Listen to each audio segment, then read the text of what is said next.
Hey everybody, welcome to this episode of the Disc Golf Answer Man. I am Bobby Cool Daddy Slick Breeze. I have with me Robert McCall. Yo. And on Skype we have Mr. Zach, United States Map Melton. He has for our audio listeners, he's got the United States map behind him. He's set up nicely up in his house. I'm here. He's here. He's pointing to Virginia, where he's at. I'm just kidding. Got him. I wish you could see the look on his face. In your face, Zach. Just kidding. In your face. Now he's so. He's at the. He's in Eastern Tennessee in Kingsport. Yes. Go ahead and say it. Don't you want to say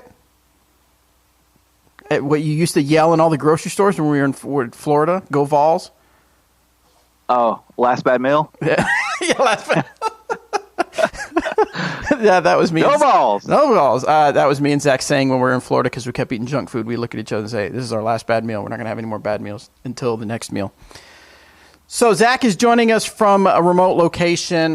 He's going to help us answer some disc golf questions. He's been talking a little bit about what he's been doing during this off. But you have actually been out to do some stuff, field work and things like that. Is there anything specific that you've been working on as far as field work? So basically, the way I've approached this kind of break, I've partnered with Seth Muncie with Disc Golf Strong. He started Off Season 2.0, and I've been trying to basically use the break to heal my body, rest my body, kind of get ready to go. And I actually have been going out to the courses and playing still, but I do not putt on the baskets. If I do play, it's either by myself or with one or two other people, max. No touching, don't touch their discs. I don't sit on the benches. And what I've really been working on is just throwing putters a lot, because putters, you don't have to, expend a lot of energy or throw hard. It's really just about working on my timing and throwing slow and smooth. And yeah, so that's basically what I've been working on, kind of resting, working with Seth, trying to get strong and working my timing. Yeah. I know that they're still speculating about what events are going on, but what's an event that you're really hoping that can happen here in the near future? I guess just about anything. Is there one on your radar, though, that you're thinking, man, that's the one I'm going to go to next? Or is it just kind of so up in the air because everything's been canceled? Right. Honestly, it's just no one really knows, but I would love to be able to get back to Beaver State Fling. That would be awesome. Really love not to miss that, but honestly, in my opinion, I don't think we're going to be playing for maybe July, and I think that would be I'm just assuming that if we played by July, I feel like that would still be a quick turnaround, right now. Yeah, yep. The way everything is. So that would probably be best case scenario, unless something like a miracle happens. Yeah, gotcha. Well, hopefully it'll be sooner rather than later. I think we should just go ahead and jump into the questions. Yeah, I'm about it. All right. The first one is from, remember, guys, go to discgolfanswerman.com, submit your disc golf questions. We would get them on the air. Yeah. The first one is from Julio. He says, "Hey, Disc Golf Fans fam, I'm hoping everyone is healthy and safe. I have two questions. I was really looking forward to this year's Trilogy Challenge with everything that is going on. Is DD still planning on doing a Trilogy Challenge later this year?" We're not sure just yet. I would say yes, we are planning on doing it. When we're going to do it, we don't really know.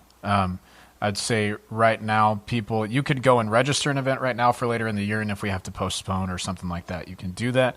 But for the time being, we would really like to have that happen. I don't think it'll be the beginning of May like it normally is. Yeah. His second question is also, we often hear you guys describe a high-speed disc as a longer version of a fairway disc. The Escape is one of my best and most reliable discs, but I wanted to know which high-speed disc would you say is a longer Escape? What would you say, Zach? I think people are still searching for that long-range disc that flies exactly like an Escape, because Escape is like a 9-speed fairway that can be thrown well over 400 feet. They've got a crazy amount of glide, but maybe, I don't know. I haven't thrown the Sapphire much. I know it's only a speed faster, so I don't really know how it compares, but I don't know. I don't know about maybe the Captain, maybe the Sheriff. I don't know. What do you think, Robert? I would have said the Trespass probably, but I think it may be a little bit. out of the box probably a little bit more stable than Escape is out of the box. So you'd probably need like Trespass, kind of like forward fade with a little bit less, like a little bit more high speed turn, but only a little bit. So I don't know. It's hard to say for sure. Actually, I do have one in mind. Yep. When I first joined DD, I had a Biofusion Trespass in the bag, and it beat up quicker than Lucid or Fusion, and that actually was kind of like a long distance Escape. So. Oh, dope! Yeah, that's a good idea. All right, yeah. For you YouTubers, we're if you hear a noise of a dog going crazy, it's my dog. He likes to roll around in his bed just because. I thought that was Robert. You thought it was me. I was rolling around in my bed. That's what he does. All right, so let's move on to the next question. This one comes from Patrick. Hot car, melty discs. That's his subject. Ooh. Tips on storing discs in a car during the summer. I've read stories of warping discs, and the thought of my disc becoming tacos are keeping me up at night. Is this a common problem or a rare possibility? So when you're out touring, Zach, what do you do to make sure that your discs are okay while they're being stored in the car? We have those big giant bins at Dynamic Discs. Those are the best way that I've had to keep them in the car. Other than that, I'm like super always worried that they're going to get warped or like, the bins work great. Yeah, I would say if you don't have the bins, or like we've got cardboard boxes that are like 9 by 12 that you can put discs in. But if you don't have something like that in your car, I would take my discs inside. Like, I mean, I don't really like leaving my bag in the car if possible, just because of, not melting really, but kind of, I don't know, just warping and stuff like that. And I would say, Zach, I'm sure, traveling and stuff, you have a lot of backups in your car, but the bag that you're going to play with, you probably take inside with you, knowing that the tournament's coming up in the next day or so, right? Most of the time, yeah. I don't leave my bag in the car overnight. Yeah. I mean, not just for safety reasons and stuff like that, but for reasons like that, to where the weather won't affect them so much. Right. Well, and for fear, like, I mean, it was a few years ago now that Macbeth's bag got stolen, like during the Memorial. How terrible would that be if you're dialed in with your current setup and then all of a sudden you're like, oh wait, just getting new discs. I also keep discs in I have a Trooper bag, small. I carry discs like backups in those as well. Nice. All right, next one comes from Joe. He says, I love the Latitude. Affordable bag. Yes. Latitude. You cut out for a second, and it was just like, whatever, it's fine. Anyway, he says he loves the Latitude 64 Vision, but they are hard to find now, unfortunately. Looking for a replacement. The River has similar numbers, but for some reason, it just doesn't perform the same. Any recommendations? The Vision. What do you think, Zach? First one that comes to mind for me is the Thief. Because I've seen people use the Vision as a roller disc a lot. And I know the River, the numbers may be similar, but the River is kind of like a straight to slightly understable flyer. It's not really like, I think of it as a roller disc. So maybe the Thief. Yeah, I like that. Not a good one? Sure. There you go. Yes. I mean, if Zach said it, no, that's wrong. Let me choose a different disc. No, I think that's a good answer. Have you we do have one coming up. Are you familiar with the Sergeant, Zach? You've thrown it a few times? Yeah, I have. We have that coming out here in the next week or so, I believe. Tell us kind of your thoughts on the Sergeant. Initially, I wasn't in love with the disc. I bagged the Getaway, and to me, it didn't seem like it was a whole lot different, like the first handful of throws. But I got the blue protos that we got in the mail, and got a chance to go out and work with it a little bit more. And it's kind of grown on me, surprisingly. Usually I feel like within the first few throws, I know if like a disc is going to make the bag. I'm like, ooh, love that. But kind of kept working with it and throwing it, and it's actually a really, really good disc. It's a disc that you can kind of club down on, like in power, throw it around like 70%, and it has like a nice dependable fade, but not like crazy overstable. And then the harder you throw it, like the longer and straighter it flies. It's actually it's really nice. It's kind of like a nice in between from a fairway and a distance driver, like pretty controllable, like smaller rim. Anybody that struggles like finding a distance driver they like to throw, like I think a Sergeant might be a good try. Nice. All right, there you go. Just thought it just popped in my mind that the Sergeant comes out pretty quick, and so thought it'd be good to hear from you. Next one is from Ben.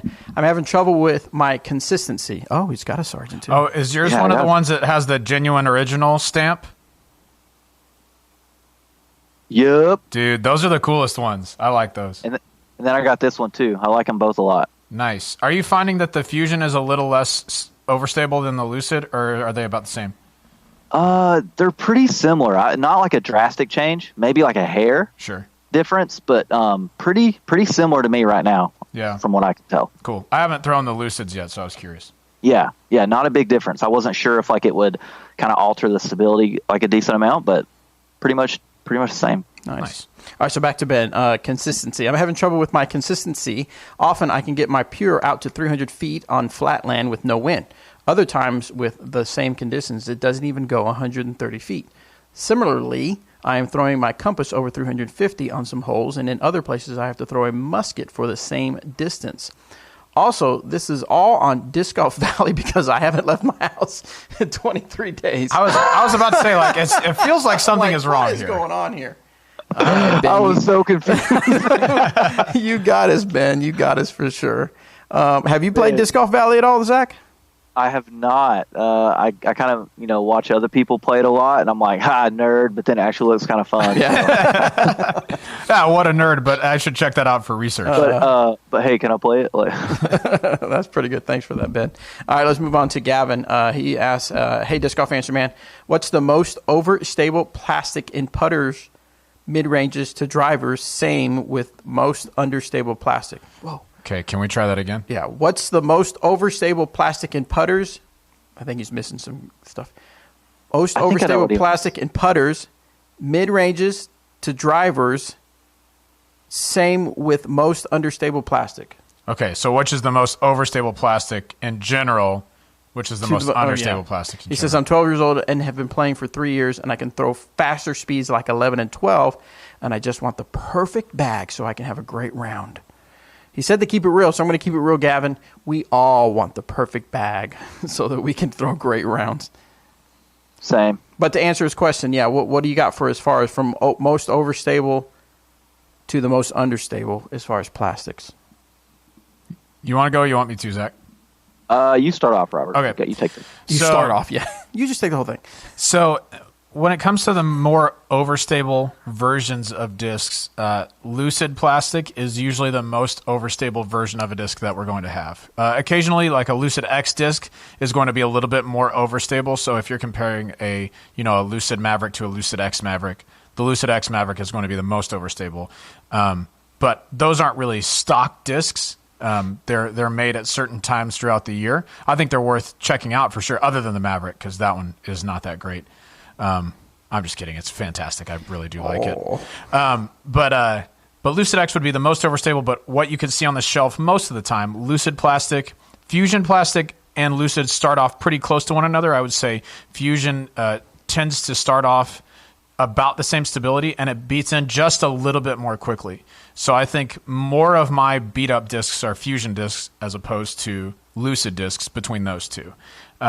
Then after that, you go to Biofusion plastic. Biofusion is a regrind of some of our other premium plastics. It's great for if you want to beat a disc in somewhat quickly into like a bomber type disc or something that a mold that you like, but you'd love a little bit more turn quickly. Biofusion is great for that. And then our classic plastics and Prime, those are going to beat up more quickly. So if you find like a Prime Maverick, a lot of times it'll be a little bit more stable than the others out of the box, but it's going to beat up a lot more quickly because it's more of a base plastic. So that's kind of how that goes, and that's pretty much that way for drivers, fairways, mid ranges, and putters. Did you want to wrap that up for him, Zach? It's like he works for Dynamic Disc. It's true. Now thank you. Here's an extra. Thank you very much. Thank you. I'll be here all week. Actually, I'll be here really for good. Like months. Right. We in here. That we do have moonshine plastic in some versions of discs. I find that the moonshine often starts even more overstable than Lucid, but it tends to beat in a little bit more quickly than Lucid does. And so out of the box, like a moonshine Verdict is very overstable, but they can just beat in a little bit over time. And this is the general case for most molds, but this is not always the. It's not this is not a rule. It's more of a guideline. Yeah. There are some exceptions, yes. Right. Like there are some discs that for whatever reason, in Lucid come out, like distance drivers, in Lucid come out kind of flat, and in Fusion come out with more dome. And in general, the ones with more dome are going to be more overstable. That's just kind of how the molds work sometimes. So the best thing to do is to check out individual molds in different plastics. We made a fieldwork pack for several discs like this, where you can buy all in one pack a Lucid, a Fusion, a Bio, and a Prime or an Air or something like that version of it, so that you can test out all the plastics. Super good for field work, as the name would suggest, but also for carrying multiple molds in different plastics, different stages of wear. Excellent. All right, next question is from Hank. I wanted to ask you guys about tips on putting consistency. I've spent 5 to 6 hours per week for the last 6 months and have seen little improvement in my consistency inside the circle. Sure, we all have our off days, but I'm still missing 15 footers on the reg. I putt classic blend or hard judge with a modified stack grip. There's your mistake. As this feels most comfortable, and try not to think too much about form during practice. But, for example, when I airball right from 20 feet and see that I am not following straight through, I adjust. And then I get caught up in a rabbit hole of small adjustments until the form I end practice with is quite different than when I began. I keep telling myself that it'll just take time, but I'm wondering if I'm doing myself a disservice by thinking too hard and making adjustments. Any help you guys can offer is greatly appreciated. Thanks for all the great content and for keeping at it during this difficult time. You guys are a candle in the dark.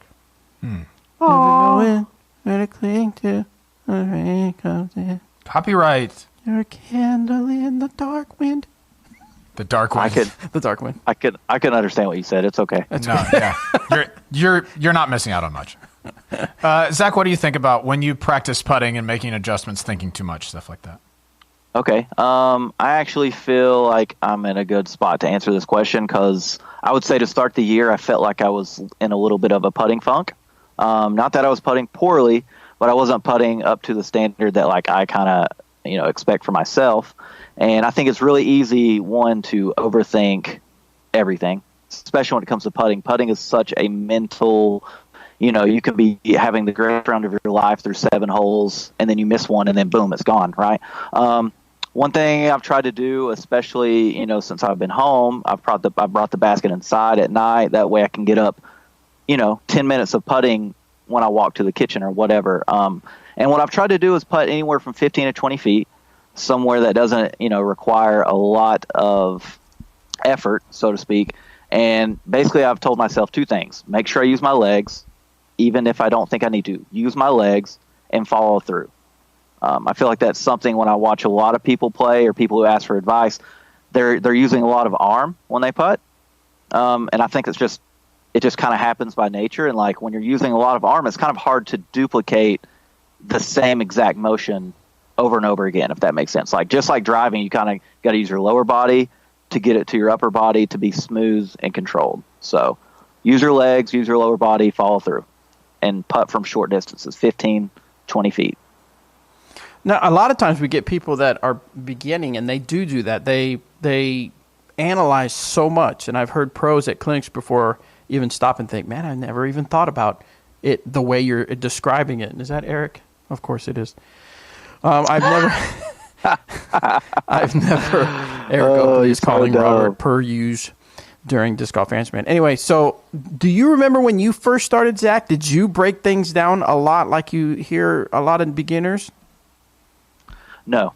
No? When I was starting out, I just played. I played all the time. Yeah. Played all the time. I'd play like 2, 3, 4 rounds a day, and we would just play and play and play and play. And like I would just gradually see improvement, because I feel like the more you do something, the better you're going to get at it. And it wasn't until I guess when I was deciding like what I want to do and do I really want to pursue disc golf full time, and like that's when you really I guess start.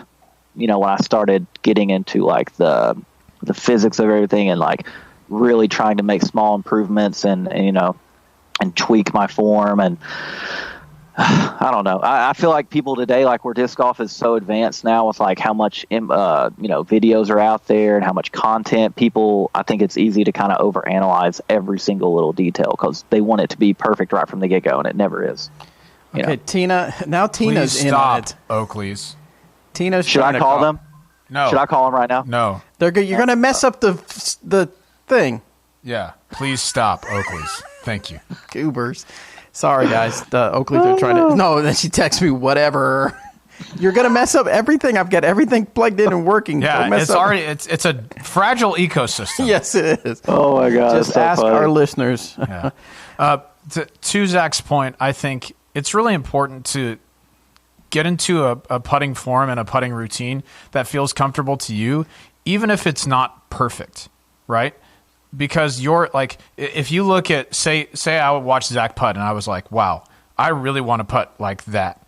And I go and try, I would never do that. But this is a dream world. Right, okay. But then, a nightmare. So I go out and, I do kind of a straddle. Yeah, there you go. I've got, one of my feet slightly forward and it's just not really a natural stance for me. But if I think like Zach's putt looks the best, then I could see how you might want to emulate that. The thing is, your putting style has to work for you, even if it doesn't look like anybody else's, even if it feels like, man, I don't really see anybody else putt like this. As long as you're doing the important things like using your legs, shifting your weight, following through to the basket, not having a whole lot of extra arm motion that you don't need.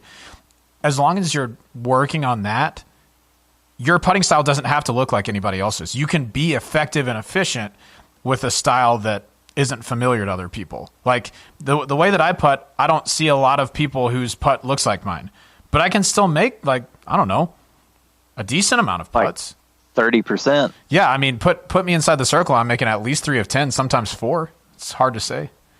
No, but honestly, like I just, my putting style is mine because it's what feels comfortable to me, and I know that I'm going to do it every time. Like I'm going to miss sometimes for sure, but it's not going to be because I was trying to do something different, right? So when you do go out and practice, groove that style to be yours, and then make the adjustments based on that, not based on what you see other people do, unless what you're seeing yourself not do is follow through or commit to the putt. Then you can say, I want to commit to the putt like when I watch Eric McCabe putt. He stretches all the way out. I need to commit like that. Those are things that you can take from other people, I think. Yeah, like small things that you see other people do. Like For sure. the one thing I've always said is one of my favorite things I think about disc golf when I think back to like when I first started playing tournaments and AM and then moved up to pro regionally and then started touring is like everyone does it a different way, but we're also doing the same thing, if that makes sense. Like everyone's trying to get into the basket, but everyone has like a unique style to themselves. But like even now, like as a touring pro, like I'm always trying to learn and get better. And like I see other people do little things and it's like, I wonder, and like go try those out. Like, sure. Like Robert said, take little things, like try to improve what you do. Yeah, I like it. Don't just copy people. All right, let's move Unless it's me. Let's move to the next question. This is from Brandon. This is on youth disc golf. Of course. Hateful. Oh, is that to remind you that she's a lady? Is that why her name's Tina Lady? Okay. Yeah. Otherwise, she's there's married confusion. to Eric. She's married to Eric, so it's like, she gets drugged down. Is she okay? It's hard to say. Yeah. Hi, Brandon says, my 7-year-old son has been playing disc golf as long as I have, 5 years or so. Last year, I started being more intentional with my game, and my son would do field work, putting practice, and weekly rounds with me. He saw a great improvement in his game, and over the year, we have started expanding his disc selection. Together, we have been learning about disc flight physics through Danny's great work. On the course, we also talk about the variety of things that go into selecting where to throw the disc.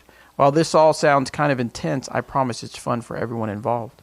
Long story short, as my wife and I have been discussing social sports for our kids and at what level are we going to commit our family's time, the sport that first comes to mind were basketball, baseball, martial arts, etc. All of those are great, but why not stick with disc golf? The base work is done. My question to you, have you seen successful youth disc golf leagues? What is the talk within the industry on this? We've seen successful leagues here and there. It's just that in order for a youth league to work, parents have to be bought into it, right? And disc golf is in such a small, like relatively small subset of the population that there aren't a ton of parents who disc golf and take their kids out to disc golf in a certain area so that everyone would want to do that, right? You do see that with youth sports like basketball, baseball, soccer, martial arts, things like that. But for the kids to know about it and want to go out there, for the kids to want to go out there, they have to know about it. And I think part of our problem is we just don't have a ton of people that know about it enough right now. So to answer your question, we have seen some good youth leagues, but they're kind of few and far between because our exposure is kind of limited right now. We would love to see more of them. We do a junior league here in town when school is in session. I've seen some super successful ones out on the East Coast, but it requires people knowing about it and caring about it. Yeah, I think seeing how like junior tournaments have grown and are growing, like I think now we're seeing more and more kids. Like every time I come to Emporia for Junior Worlds, it's like, wow, look at all these kids that play, and like they have their little run-ups and their routines, and like I think that's kind of laying the groundwork for eventually seeing like what you're talking about, leagues pop up around the states and like getting more and more kids to play. But I think tournaments, seeing junior tournaments like get better and better, I think that's kind of progressing towards getting more kids playing. Yeah. So Robert brought some stuff. Went to the warehouse real quick and grabbed it. Robert, why don't you tell us what you got? Hey guys, so we've been talking. Yeah. We've been talking about. We've been talking about some discs that are coming out in the next couple of weeks. This Thursday we have coming out the Classic Hybrid Guard and the Classic Hybrid Deputy.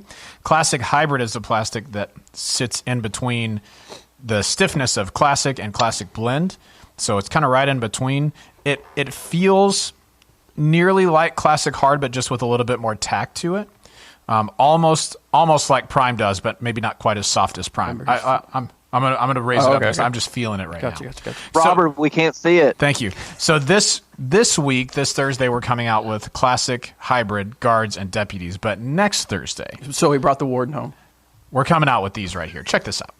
This is a Classic Hybrid Warden, and I'm gonna tell you right now, it looks good. It looks real good. I grabbed 4 for myself because I wanted them, and I like Wardens a lot. But these feel incredible. I haven't putted with them yet, so I can't say for sure that they're going to be my new putting putters. It's entirely possible just because they feel that good to me. And this is kind of a test plastic for us. As of right now, we don't plan to make this a stock offering, but if you guys end up liking it a ton, we'd probably be more likely to run it some throughout the year. This is kind of a test time for these. So yeah, if you haven't already, sign up for our newsletter on our website, and then on Thursday, Zach, no, that's not how it works, man. Thursday, I thought he was reaching it to me. I can get it. On Thursday, you can pick up the Classic Hybrid Guard and Deputy, and then next Thursday, you can pick up the Classic Hybrid Judge and Warden. So, whoa! How did that happen? They feel great, Robert. Here, take it back. Yeah. Thank you. Wait, I guess it would be this. Yeah. Whatever. Who knows? Anyway, they're good. Cool. You should check them out. All right, back to some questions. This is from Creighton, as on team points. Do you think it would be beneficial for there to be a way to calculate team points for a season and name a winning sponsor each year? Each team would only get to submit a certain number of members, since not every company sponsors the same amount of people. I know teammates cheer for each other, but I feel like this would add another level to that. Thanks for all you guys do. I'm not quite sure I understand. Go ahead. It sounds similar to the collegiate events, right? Where they have like singles, and then like they also kind of, based on how they finish, acquire points for their school, right? Isn't that sort of what something like that? Yeah. Something like that, but for manufacturers, right? So it's something that this was debated somewhere, wasn't it? It's something that's been brought up before. I know that it's something that Ulti World talked about doing, like a manufacturer's cup. And yeah, I mean, I think it could be cool. I think as of right now, there are some teams that just have a lot of the top talent, so cool for them, and that's totally fine. But I don't know. If somebody wants to do that, they're welcome to do that. I guess it would depend on how many they're thinking. Like, do you think 5 MPO players and 2 FPO? Like, because let's say, sure, at a East Coast National Tour event, you're not. Even though there's probably like 100 tour players, it's not guaranteed like everyone is at every event, if that makes sense. So it would probably cut into, what if some of the smaller manufacturers, they don't have, like if they have people who are sponsored who live in California, they're not driving, to Maple Hill, so. Right. I don't know. But yeah, I guess it just depends on the number and what, but it's interesting. Yeah. Another thing too, if I've been watching or tuning in on Wednesday nights for our gaming with Disc Golf Answer Man, we're going to try something different. We're going to go broadcast it to the Facebook group on Facebook, the Disc Golf Answer Man Facebook group, to see if we can get a few more people watching. So make sure you tune in to that. The game hasn't been decided on yet, has it? No, we haven't decided what we're going to do this week. Okay. Last time we played Rocket League, it was fantastic. Oh, it was awesome. So we may do that. And and it's fun. So we'll see. We should do Wreckfest. But I know we can't. Only you have that. That's okay. I like it. Okay, so just Bobby will play, and we'll just so we'll all talk Zach, about it. Wreckfest, one of the games you play is you ride on a lawnmower, and you basically demolition derby on a lawnmower. And there's like 50 other people on lawnmowers, and you're just smashing into each other, and people flying off lawnmowers and stuff. It's fun. All right, this is your favorite game. Yeah, that's the one that Bobby likes the most. He bought game. Star Wars Battlefront 2, yeah. And he was like, I don't like that game. Give me the riding lawnmowers. Give me the lawnmower. I actually like Star Wars, but the Wreckfest is pretty cool. All right, this one's from Magnus. Optional relief after OB. Pardon me. With the new option of taking a free optional relief after going OB, from where do you actually measure that? Is it from where your disc went OB or from a meter in where you would otherwise mark it?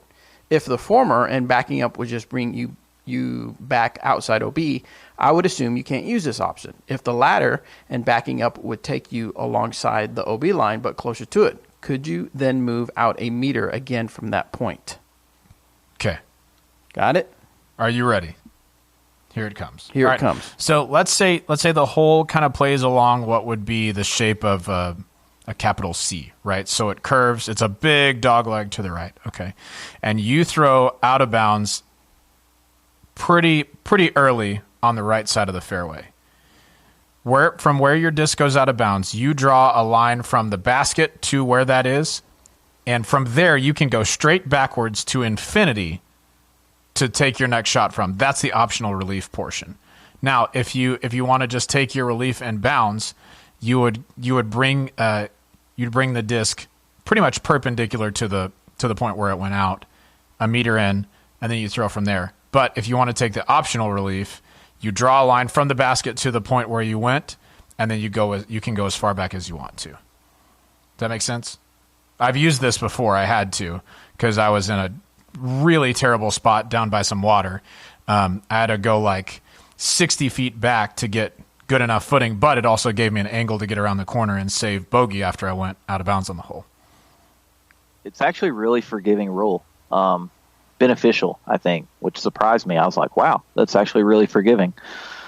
But yeah, Robert nailed it. Yeah. Got it. All right, next one comes from boop-a-da-boop. Sorry, guys, I didn't have it queued up. This one's from Jace. Hey, Disc Golf Answer fam. I hope y'all are staying safe during the COVID-19 pandemic. My question is, what mid-ranges, fairway drivers, and distance driver would you recommend for a forehand hyzer flip to turnover shot? I've been playing a little over a year and throw mostly forehand for distance and accuracy. My backhand is not very good. LOL.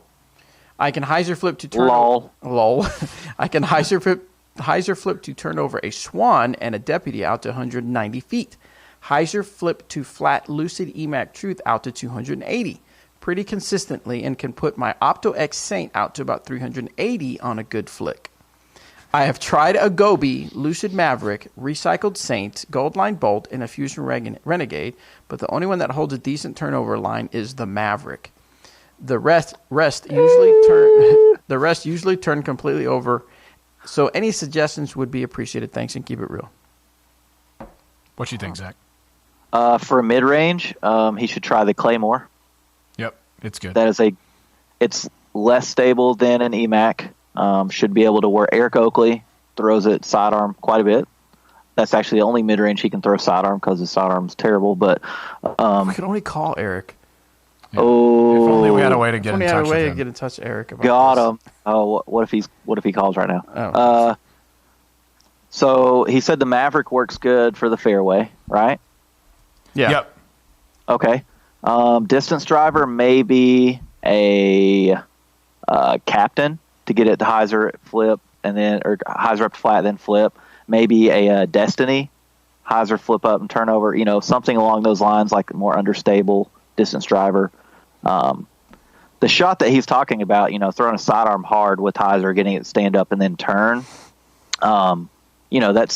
That's kind of a really hard shot to control. So it doesn't surprise me that he's having trouble, saying he's finding the right disc to not kind of burn over. Because, I don't know, flick, a sidearm doesn't go as far, but it kind of generates a little more snap. So discs kind of react differently than they do backhand. So that's a tough shot to control. Cool. I agree. I will agree as well. I concur. Next one. Bobby, what do you throw for that shot? 5. Patrick asks...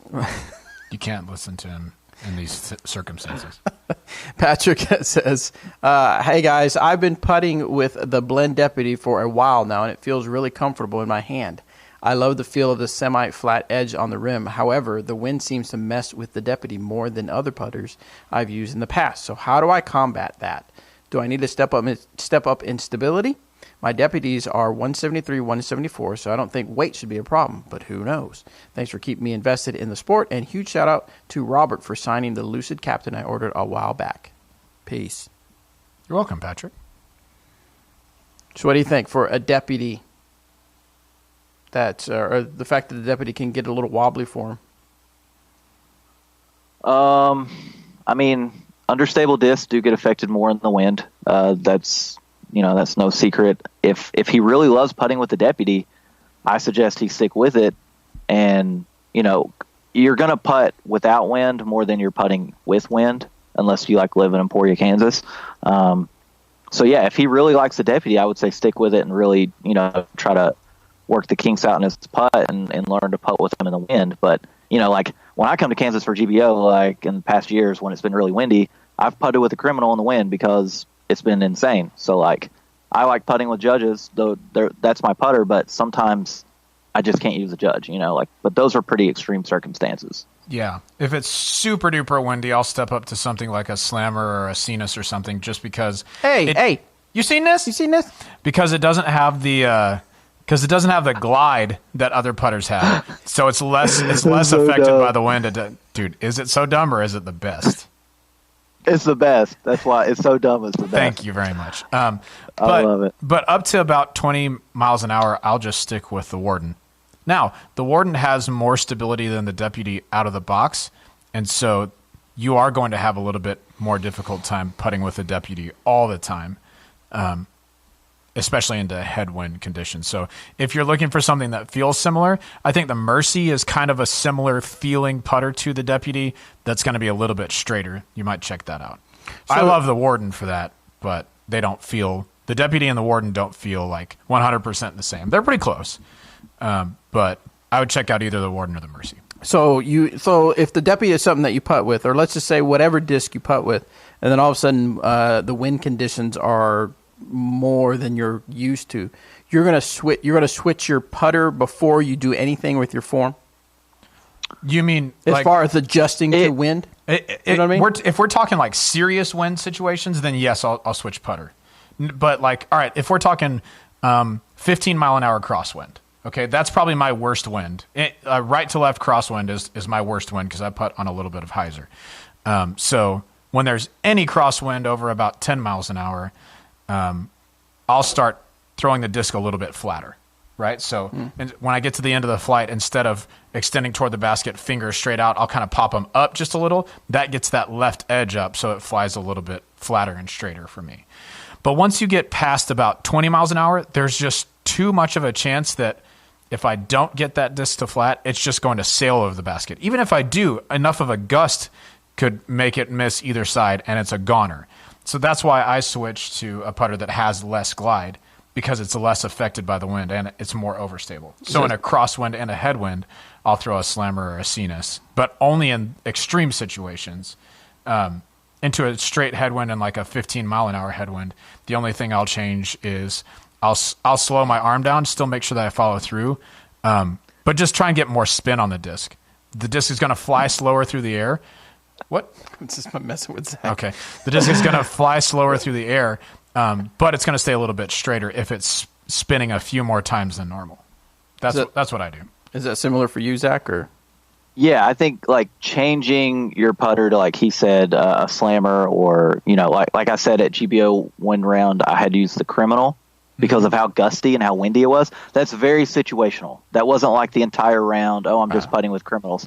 Like it was crazy, like 30-mile-per-hour gusts up to 40. So it was basically lay everything up, and then if you got like within 25, which and you're maybe possibly looking for birdie, and it's like, man, I really need to try to get this, and it's just an insane headwind, and like a putter is just going to get destroyed. It's like, okay, well, I'm going to pull out the Criminal and try to make something, or I've used an upside down mid range before, but that's Right.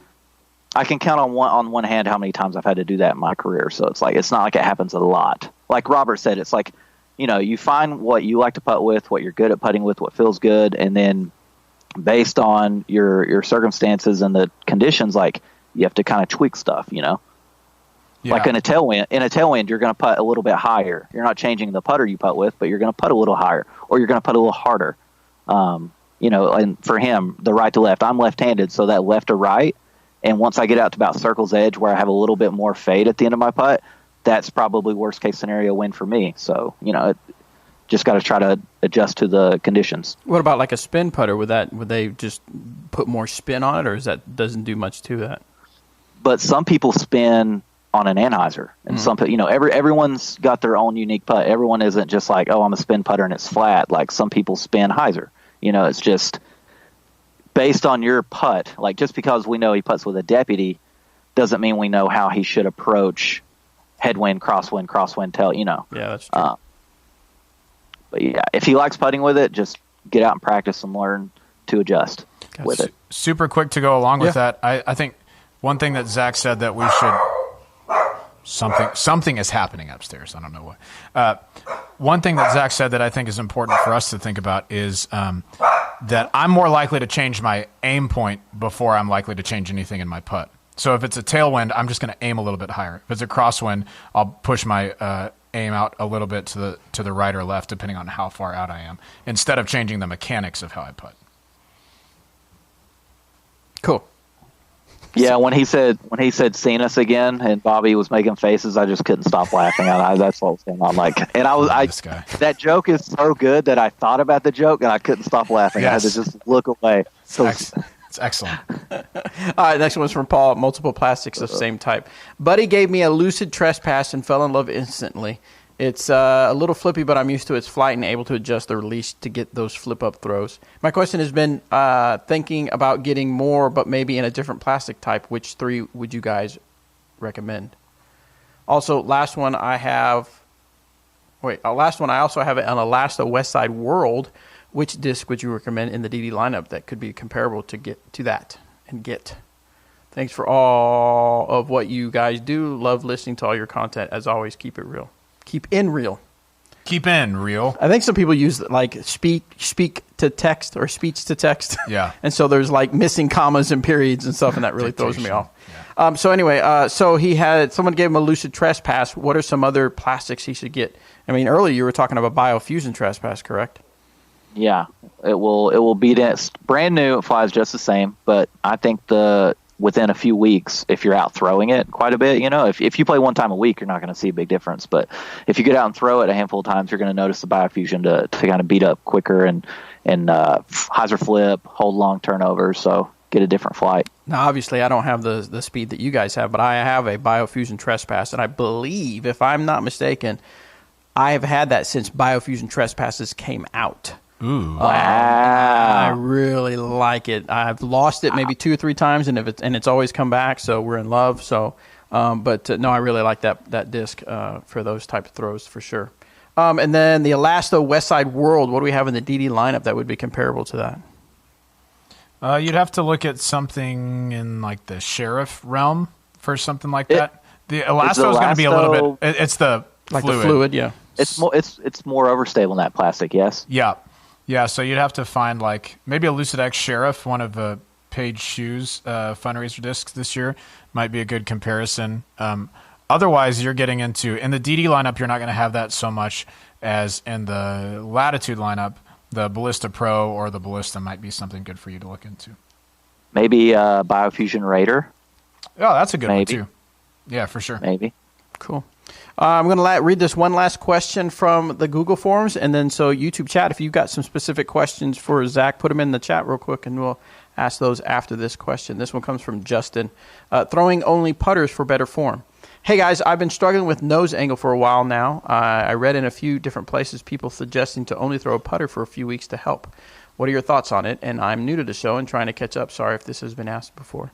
I don't know that it's been asked before, but it has been brought up that putters and mid-ranges typically kind of are a tell for what's going on with your form as far as throwing, and it be true to the flight.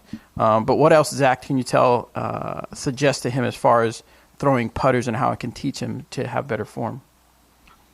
Well, like I stated earlier, when I feel like I really need to work out some kinks, I go to a couple of our shorter courses and I throw putters. Well, I think that's very accurate that putters kind of exaggerate your mistakes, especially if you really want to be humbled. Take a really understable putter out and challenge yourself to throw it smooth and to throw it straight and to throw it on hyzer, and because you have to be clean, your angle has to be correct. And you can't overpower it. You can't, you have to be precise throwing an understable putter. What was it? I totally lost the question I was going to ask. I don't know. He was talking about nose angle. Yeah. What about nose angle? Okay, so one thing I feel like, here, I can just show, I guess. I can try. Especially, I think the one place where I have to kind of remind myself and actually think about the nose angle is when I'm throwing a turnover.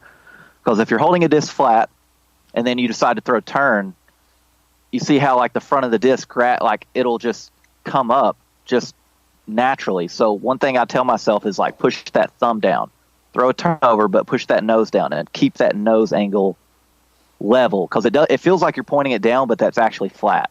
So that's one thing that I tell myself, especially when I'm throwing like on turnover shots, is press the nose down, press my thumb down. It feels like I'm going nose down, but it's really flat. I dig that. I'm going to be honest with you, Zach. I have the hardest time throwing anhyzers when I haven't practiced in a while because of what you talked about. Like, yeah, if you don't get that leading edge down and you go through all of the same motions for an anhyzer, it's just a nose up straight shot. The 6 stall shot. Yeah, it's like, hey, nice MTA that finished to the left or straight down. So yeah. It is super important to get that nose angle down on anhyzers for sure. All right, so we got a couple questions from YouTube chat. Let's see. Stand Tall Studios. Zach, do you feel like you score better when another lefty is on your card? Well, that's a good question. I don't think it really matters. Okay. To be honest, it's always fun to play with another lefty. Like Big Germ. Ha! Roasted. Sorry. But no, it's fun to play with other lefties, but that really doesn't affect my mental state. Like, ooh, I have to play good because he's on my card. Right, but does it maybe? I mean, obviously you're a professional. You've been playing for a while, so you can kind of judge what throw you need to, or what disc you need to use, or what you're going to throw based on even right-handed. But does having another lefty on there kind of go, oh, okay, yeah, I see what he did there. Maybe I can try that, or maybe even during practice or something like that to see other lefty throw it? Oh, yeah, totally that. Like, and I admit, like, I know I can think of a round before where I was in the round playing another left-handed player.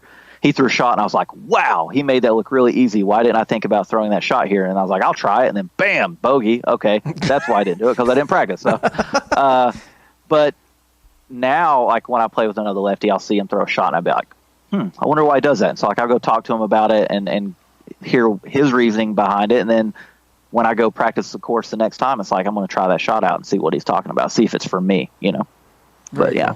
Here's another question from the chat, Zach. Gavin says, what made Zach choose the Lucid X Maverick? Robert, you want to answer that? Yes. No, go ahead. So I started out with the Lucid X Enforcer, actually, at the beginning of the 2018 season, yep. Robert? Mm-hmm. Yeah.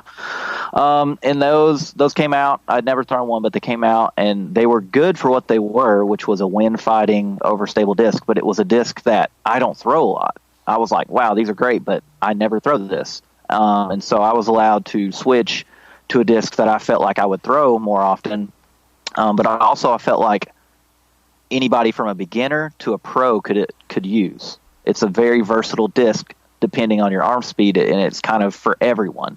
It's not just a one-trick pony. It's for someone with slower arm speeds. It's a straight to slightly stable disc to a pretty to a player who's been playing for a good amount of bit but doesn't crush. It's probably really straight to maybe a little bit of turnover. And then for strong arm players, like people who generate a lot of speed, it's like a great turnover disc or hyzer flip in the woods. So it's useful for everyone. And it's a disc that I really enjoy to throw and really like. And I didn't want to push something that I didn't throw or that, that I didn't like. Which version is your favorite? Which year? I think the 2019 still is. The 2020s, I've gotten to throw them a little bit, and they're basically the same thing. But I still have my OG first 2019 Lucid X Maverick that I put in the bag at Memorial in 2019. I still have that one in the bag, and I just added a new one. So, I mean, it still flies amazing. That first one now flies like a really good Lucid Maverick where I can throw it hard, hyzer flips, low turns. It's not squirrely or unpredictable. So, I love them. Any other questions? Captain Moistbeard said, would Zach's rating be higher if he was right-handed? Oh, for sure. Yeah. No hesitation. Okay, but yeah, no, that's real. Okay, let's see. No, Is that about it? I don't see. Oh, one more. Fusion versus Lucid Raider, Zach, which do you prefer? So I'm going to throw a little curveball here. I actually don't bag the Fusion, but I bag the Biofusion and Lucid. Nice. Okay. Wow. Those are the two that I like. Did you guys freeze up? Oh, you froze up a little bit. Robert, Bobby, you're back? Yep. Okay. So I bag the Lucid Raider, and I bag the Biofusion Raider. The Lucid is more overstable, better for basically most distance shots, but I've actually been throwing the Biofusion for sidearms and for max distance and loving it. Biofusion Raider is very underrated. Very good disc. I dig that. We got a $2 super chat from Doc Zen, said for DG Weekly's best tweet in chat of the day. And what did he say? DG Weekly, that's Anthony in chat. He said... Who? Who? Yeah, you've never heard of him. Anthony. Yeah, Tony. Anthony. Okay, cool. What up, Anthony? So essentially, Zach isn't original and just copies other people. That's what he said. We're just reading it. Has he even been watching? No, I don't think so. No, probably not. I don't think so. All right. All right, guys. Well, that's all the time we have for the Disc Golf Answer Man Show. Appreciate you guys tuning in. Appreciate you guys listening and download. We're going to have Zach hang on for a little bit. We're going to have some fun with Disc Golf Hot Takes in the after show. But this is it for the Disc Golf Answer Man Show. Guys, make sure you go to iTunes, wherever you can, to go rate and review our show. Give us 5 stars. We would love it. Make sure you pick up, if you can, a Lucid X Maverick for Zach Melton. That is his disc. It'll help him get back out on the road once we get some tournaments going. Zach, remind everybody where they can follow you on the social medias. I'm on the Facebooks, the Grams, the Twitters. I'm on all of them. On Instagram, you're zmelton38631. Is that right? 31. Okay. Yes. Dope. Twitter, Zach Melton 87. And Facebook is just my dumb name, Zach Melton. Yeah, it is dumb. That's pretty dumb. Glad you brought it up. All right, guys. We'll see you next time. Thanks so much. All right, so we're still live on YouTube, but we turned off the recording. So now's the time when we try to figure out how do we get Tony and Danny on here. Let's see. How do I add people? Here we go. Let's see if I can get Anthony. How do you decide who's better between Anthony and Danny? You know, depends. You should have depends on the day. You should have a week long contest with all different 12 different things they can compete at, and the loser loses their. I like how it cut out right. He's loser gets fired. I'm just kidding. That's why I can hear my wife laughing oh my God, you're horrible. It says they're unavailable. What's going on? Those guys said they're not interested. Wow, hurt their feelings. Soft.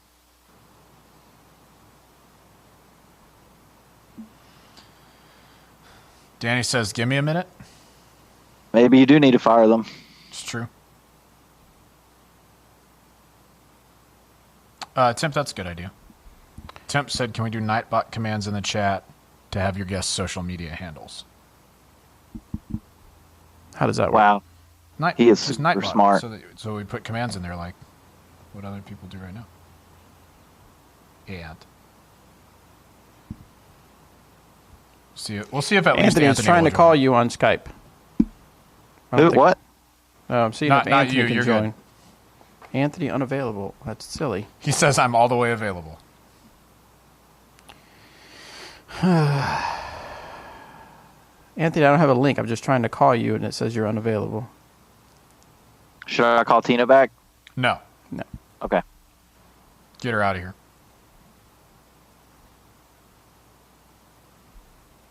Zach, if you don't pick up one of these, then you're stupid. A judge, but still. Yeah, but is it as good as these? Are those the moonshines? These are the classic moonshine, yes. I think they feel kind of like that, actually. Yeah, I think these are classic, but they have a little more tack. So, all right, we're gonna go over. We're gonna. What to say?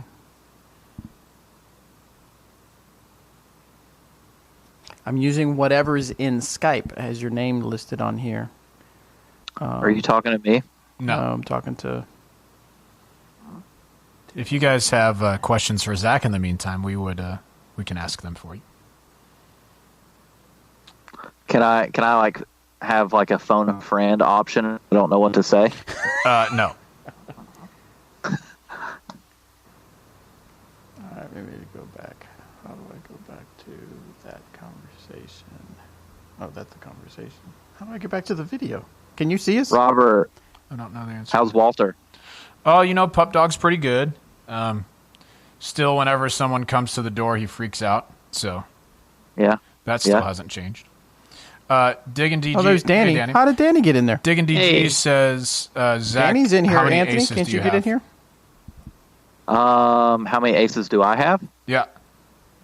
The last time I was keeping count, I was around 160. And I stopped keeping count. So yeah, that's what I was thinking too. I was really close to that. Yeah, super close. I think I have 19 or something. Whoa, dude! Air 5. What's the farthest one, Zach? I think my furthest one is 397 feet. Smash. That was pretty cool. It's hole 1 at Warriors Path State Park, and I throw the fairway kind of. It's right beside the road, the park entrance, and then the parking lot is there. And I decided to go out over the parking lot and then skip off the road, and it went in. It was the coolest thing I've ever done in my life. Super sick. Yeah. There's a hole. My longest one is 360 feet, but it's blind. I had headphones in. I was just playing by myself in Georgetown. And you didn't know? Yeah, you cross under this bridge, and it throws you can throw a turnover that travels about 360, 370. That was the line you had to take to get there. Or up and over the trees was a little bit over 400. I just hit it as hard as I could, headphones in, and I was like, all right, cool, that looks like a good shot. Maybe I'll have a putt. And I got up there, and it was in there. I was like, wait, is somebody messing with me? You were by yourself? I was by myself, yeah. It was sick. That's awesome. Yeah, it was super cool. And I was just doing one shot, just going fast, and Drano. That was pretty cool. All right, we got everybody on here. Hold on. Here's another ace for you, Zach. You'll like this one. Pretty soon after we moved to Emporia, we were doing League one of the nights, and we were playing Hammond. I wasn't playing very well. Actually, nobody but Eric McCabe was playing very well. And standard. But Paige Bierkus had shot 6 under, and I had just finished hole 1. I was 4 under. She was 6 under. And I came in with the 2 tag. Eric had the 1 tag at the time. And I didn't know what she was at, but I was like, man, I'm just not playing very well. And so Joel was like, dude, you should just ace this. So I freaking ring up hole 2 with my slammer, ace, to shoot 6 under and tie Paige so she didn't beat me. And I kept my tag. And she was, I promise you, she was the saltiest that I have ever seen her in my life. She was so salty. I bet she's still salty about it. I think she still is. I'm going to ask her about it. Dude, I bet she has issues with blood pressure to this day. That's right. That's right. Increased sodium levels across the board. It was awesome. Daniel, yes, it was Rivery. Yeah. It was Rivery? No. That's the course that I hit the hole on. Oh, okay. I was like, that's a new saying I have not heard. Yo, dude, it's so Rivery. Dude, it was such a Rivery It's ace, a man. Rivery. Like, Rivery. Yeah, it was pretty cool. Robert ace to beat you. He's texting it. I promise she's gonna respond to be so mad. I promise. All right, so guys, this is the time where we do our disc golf hot takes. I asked Zach earlier, and I'm not sure you understood how this works. Zach, do you understand how disc golf hot takes work? Were you able to come up with a really long answer about what we? Okay, never mind. We got to back up. Like that. Oh, you did mention that to me. I totally forgot that you mentioned that to me. Okay, good. Then my plan worked in having a plan B, so we have a backup plan. Chaser said it was so Rivery when it went in the wasket. That's good. All right, let's get it. I'm ready. All right, so hold on. Welcome to Disc Golf Hot Takes, where we take on hot things. Yeah. There it is. That's better than the last time. All right, so you guys have listened long enough. You know what Disc Golf Hot Takes is all about, so we're going to jump right into it. We have Zach Melton on the line. We have Danny Lindahl and Anthony, last name. Thank you for joining us, Anthony. We appreciate you. Vandenheuvel. And I always want to throw in that Musk, because you used to have that on your Facebook. Those are for a while. Yeah. So Have they ever clapped for you before, or am I the first one? In my life, this is the first time. The first claps Anthony's ever gotten. Yeah, about 6 of them. Consider yourself validated. I mean, come on. all right. AJ got a wrench. I got claps. We're set. Everybody's happy. So this week is Robert McCall's Hot Take. So, Robert, what do you got for us? Here we go. Hey, everybody. Ready. All right. When it comes to disc golf, I would consider myself a purist, okay? I'm not in for these crazy triple mandos and, things that make it like a miniature golf course where it's all luck-based and no skill, okay? To that end, I propose that there should only be 2 types of throws allowed in disc golf. Whoa. A forehand and a backhand. I think that's the only ways that anyone should be able to throw the disc. Now, I'm going to clarify just a little bit. When I say this, I mean that whatever orientation the disc starts out in, like whether the bottom of it is facing the ground or the top of it is facing the ground, however you want that to be, that's the only orientation that it should be in for the duration of its flight. So, backhand, good. Backhand hyzer, good. Backhand anhyzer, good. Huge flex shot, good. No problem. Same for forehands. But in this, I am proposing that the roller and overhand shots are not proper, pure ways to throw the disc because they don't maintain one plane. So therefore, they shouldn't be allowed. So wait, so let me get this. So you're saying if I throw a backhand flat and for some reason the wind catches it and it stands straight up, then it's not a legal throw in your world. You have to re-tee? Re-tee. Only No extra shot penalty. You just get assessed a practice stroke for that. That's the dumbest hot take I've ever heard. I disagree. We've heard I'm 100% infinitely on dumber. board with this. See, Danny agrees. You get a I've played stroke. too many wooded courses that have like little gaps that I have to actually throw through, and then some joker who played baseball for 2 years just hucks a thumber over everything and gets his easy birdie. See, that's what I'm saying. How in the world are you not the going to same regulate that? I mean, so at what point is someone going to say nope? Is it a certain degree? At some degree, that's what I just explained. Right, but how are you going to regulate? What if someone says no? That's what I just explained. Okay, so here it is. So if I throw a backhand, did I just explain? How is a roller excluded? Okay, it's like it's a backhand. Okay, but listen to this. The ground. Okay. Rollers can be acceptable if and only if they don't flip over, because So if it never stops? because the plane of the disc. Okay, so the top of the disc started up, the bottom of the disc started down. Right. If I throw a roller that doesn't roll over, then the bottom of the disc has stayed toward the ground the entire time. All right. The top has stayed Robert, toward check the this top. out. Ready? Here's the top of the disc. I'm going to throw a roller. The top of the disc is now at the bottom. You're illegal. No, Illegal. You're looking at the wrong part of the disc. I mean, top of the flight plate, bottom of the flight plate, not edge of the rim. Here's no, the the top. flight plate, So not the rim. The flight Hold plate. it. That's not the top anymore. Do this. But if you're throwing it on a roller angle. Okay, it's so coming no, out- yeah, but look how it is in your hand. The top of the I know what disc he's is saying, now yeah. pointing toward the sky. The bottom of the disc is pointing toward the ground. As long as it stays in that orientation, then I'm good with it. You can throw a roller as long as it burns out 40 feet into the ground. There are too many variables. no- What if it hits a rock or hits something and then bounces over? Re-tee. Then that's Don't throw rollers. That's not It his makes rollers fault. a lot riskier and means distance is a lot harder, and so that's Well, another then, skill then cap. completely take it out. I mean, don't. I don't like it. I Yeah. don't Okay. like it. Robert, I'm telling you, this is because I'm a purist, and frisbees in their purest How does form that have to are have anything to pure? The rules say frisbees Robert, in their. you're Hey, telling everyone this- listen to me. Warden. Everyone You're not a listen. purist. Frisbees in their purest form are intended to fly the way that we see them, which is on backhand and forehand throws. I think thumbers and tomahawks are manipulating the disc to do something that it wasn't designed to do. Rollers are that if they roll over to the side. so what is the degree then? Because I have that's what I'm this saying. that I can throw it on this much hyzer, Right. and it will flip and it will hit the ground like this. Yep. Illegal. That's totally fine because So you can't throw a hyzer. No. That's You can't fine do because that. the top of the disc stayed toward the sky the entire time. What if you hold it at 90 degrees to the ground? Flip it in your hand. Yes. Okay. So now you have to decide which side is going to stay up and which side is going to stay down. If you're going to throw a roller, then the top of the disc would need to stay toward the sky as much as possible without the disc flipping You're over. cutting So off for me. so that the It's a good thing he's cutting out. sorry. I don't know what you're saying, but I disagree with it. Sorry. So that the bottom never shows itself to the sky.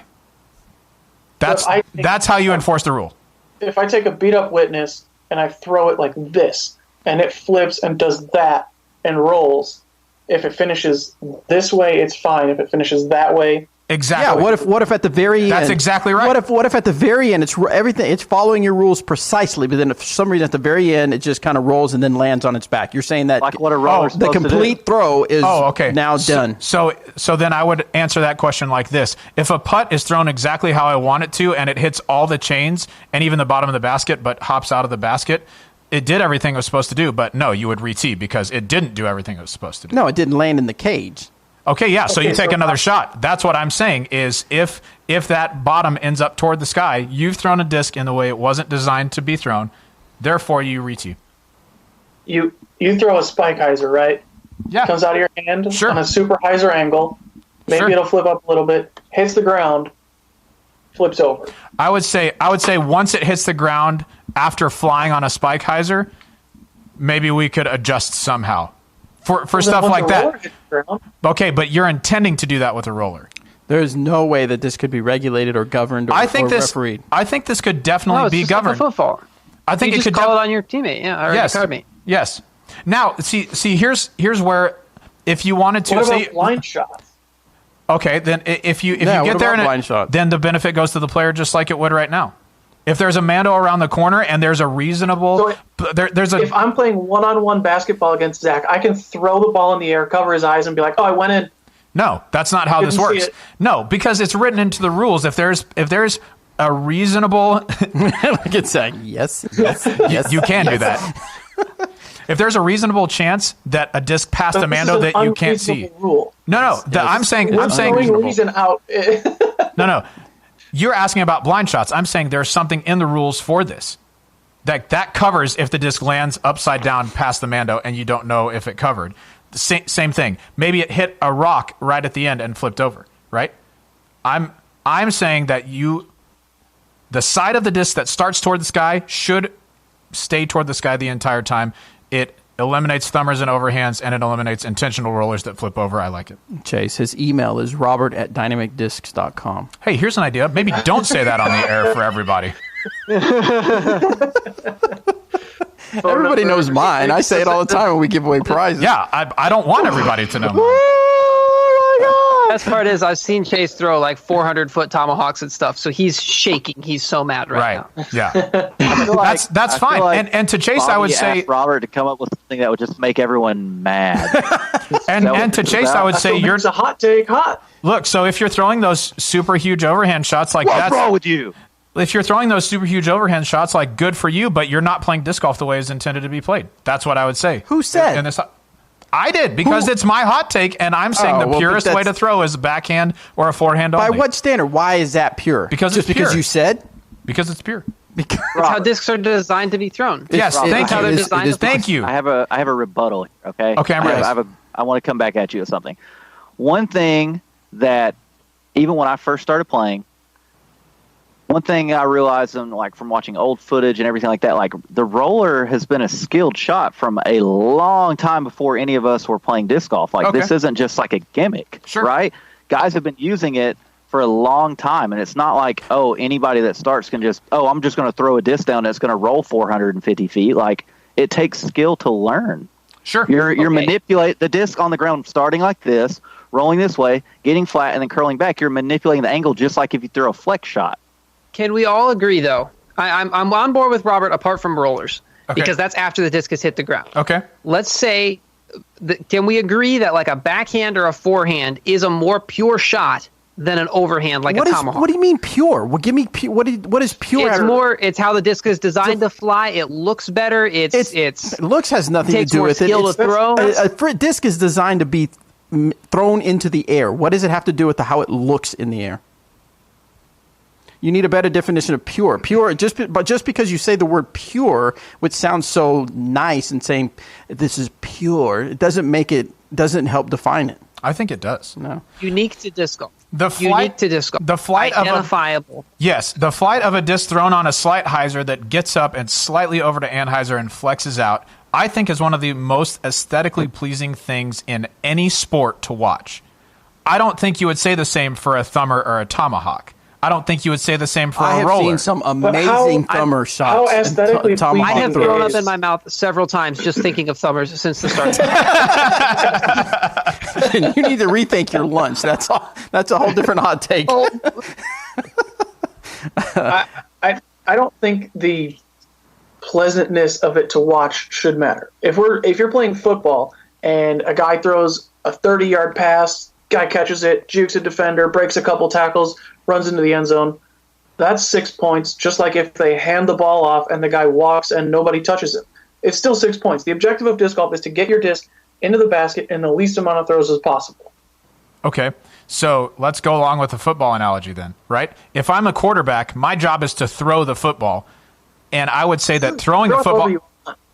I would say that throwing the football is the pure way to play the position. I could also drop kick it to somebody, and that would be a less pure way to play. Though still legal, I think it would be really dumb. We can all agree. What on that. did Zach say? What'd you say? Sorry, Doug Flutie. Yeah. Yeah, it's okay. Imagine putting in golf, right? Rather than putting it, you get down and use your putter like a pool cue. Yes. You're It's accomplishing the same effective, thing. but it's not the pure way to play the sport. Say that one more time about the people. Imagine when you're putting in golf, rather than putting it normal, you get down on the ground and use your putter handle like a pool cue. Is that legal? What did you say, Danny? Is that legal? Like Shut up, Zach. in the PGA, would that be legal? I think so. I don't know. Then who cares as long as it gets the ball into Can we as long end as this now, please? Okay, Yeah, okay. Yeah. I think we can argue too. Yeah. My opinion. Oh yeah. What's your opinion? What Robert said, like there's a hole at one of my home courses. It's 300 feet. And it's like a 10-foot gap down through these pines the whole way. You can see the basket at the end of the fairway. When I throw a judge with a little bit of hyzer that pops up and flies pure down that fairway the whole way, slides up to the basket, that's like the greatest feeling ever, right? But at the same time, Doesn't happen very often. but that's just in my dream. But I've never actually done it. But So in reality, when I hit one of those trees and I kick into the woods and there's nothing there, and it's like, dude, I'm about to bogey, and then like you find this little gap where you throw a tomahawk that pans through the trees, and then you get up and down. It's like that's a useful skill to have. Like no one's winning a world championship as an overhand player, but it's also like we've all played disc golf long enough. It's useful to have. I wouldn't say that it should be illegal. Now, when they throw a thumber through the middle of the trees and park it in your face, like Danny said, yeah, you kind of just want to go, but it's I don't know. Here's an idea: half-stroke penalty. half stroke. Yeah, we're back to par and a half. Four and a half. Okay. Segment ended. Obviously, I don't believe this. If you're listening to the podcast and you're like, but it said Robert Hayden. No, of course I don't believe that. No. We just want to talk about things and have fun. Yes, guys. That's on what the YouTube chat and that's what your we're here listeners, for. remember, where this is to create an argument. Now, I do think if you I've still got hung up on the pure thing. Hot takes aside, I do think throwing backhand and You forehand probably are a more wouldn't. pure way to play the game. But you What could. do you mean pure way? That's the way it was intended. Who said? Because that's the way discs are designed. They're designed to fly like they. They're designed to fly through the air. Okay. And that's what they do Robert, no matter how I've you never throw seen them. you throw a pure in my life. No, yeah, that's true. I saw somebody in the chat said based on my perspective, every throw he makes is illegal because his form is so bad that none of his throws are aesthetically pleasing, and that's fair. No, but obviously I don't think you could outlaw throwing thumbers or tomahawks or rollers. I think there is a lot of skill in rollers, but if you're making an argument for this, I feel like you have to go that way. Sure. I would have been with you until you said it's a penalty, even if you hit like a tree or a rock or something. Everybody say hi to Max. Oh, kitty. I'm doesn't telling wanna you, be here. I'm telling you right now that it's a penalty no matter what shot Zach throws. Any shot he throws, I'm saying, hey, Sure. penalty read to you. Yeah. These That's are a very the facts. bold That's hot OB. take. That's it. It wasn't pure. Yeah. See, thank you. Thank you. You made your argument. You made my argument for me. All right, guys. Thanks for tuning in for Disc Golf Hot Takes. I know sometimes we do some crazy topics, but it's fun to argue. Yeah. That's the purest form of communication. Yeah, this was a pure argument for sure. All right, guys. We'll see you on the next Disc Golf Hot Takes. I am a fan of that hot take. That was See, quality. thank you. Do you understand? Okay, look. Zach, okay. You can say that all you want, but the goal is for us to be polarized, You right? cut out. I did not. Yeah, he did actually. Okay. You did. Thank you. I thought he was messing. Okay, the goal is for us to be The goal polar. to be polar opposites. Ah, got you. You cut out. I don't know. See, I freaking knew it. Yeah, That's why you say I think hot it's takes like important. that. Yes, that you need. There need to be two opposite sides that you could actually argue about. One of the ones I did a little while back was way too easy to argue the for and way impossible to argue the against. So I wanted to come with one that was way easier to argue against, and I'll argue for. Here we are. Mine was the hardest to argue, the animal one. Yeah. There's no argument. Mine was Just a question. which animal would make the best disc golfer. I think it's important too that it's not everybody piling on one person in Yes. the hot takes too, because Yes. it could get oppressive. Thank you, Danny. And then freaking as a Bob. supplier of bad hot takes before. Yeah, and then freaking Bobby will share my email address in there. Get the heck out of here. I'm about to turn on my spam filter ASAP. What did someone post on Facebook that said send hate? He said insert hate mail here. Oh, okay. Oh, too much fun. All right. Well, I was supposed to think of a topic for the after show, but a lot of stuff was going on. I didn't. Is there anything topic we want to talk about to record an after show? What time is it? Eric said you had no arguments, just whining. Ha! Eric, who? Get got. Eric blocked. That's it. How was I have no argument? How do we- It's just whining. Eric, How do we know that the was whole- that Bobby? It's because it said Bobby. Bobby had no argument this way. I wasn't whining, Eric. The whole point was who said it was pure. I mean, the PDGA governing body has to define what it means by pure if that's going to be the statement. You can't just for the sake of saying it's more pure. You can't just say it. You've got to explain it. You've got to define it. And I did. Exceptionally well. No, I won the debate. No, but Points to me. Your explanation was because that's the shape of the disc. Cider water is more pure than Gatorade. It was See, intended. points to Zach. He It was won the not. argument. The intention of the disc was to get it from one point to the next point like it. through the air. See, thank you. Captain Moistbeard says animal hot take goes down as in history as the worst thing ever discussed on a podcast. Yar har har. I'm not. I can't deny that. That was a silly one, and I knew it was going to be silly. But, yeah, at some point, I don't care. We out here. We out here. Wasn't that So the first one that we had too? No. no, it was the second one. I think second or third one. Yeah.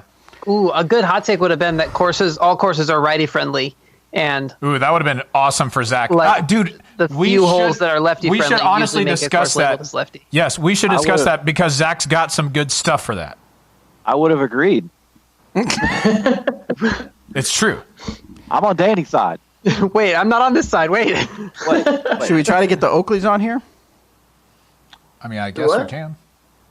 Bobby, what'd you say? Try to get Try the to get the Oakleys on here? Huh? I gotta go. Why? Oh yeah. I don't get along. I don't know. with I that. busy. need to give me a minute. I got to make something up.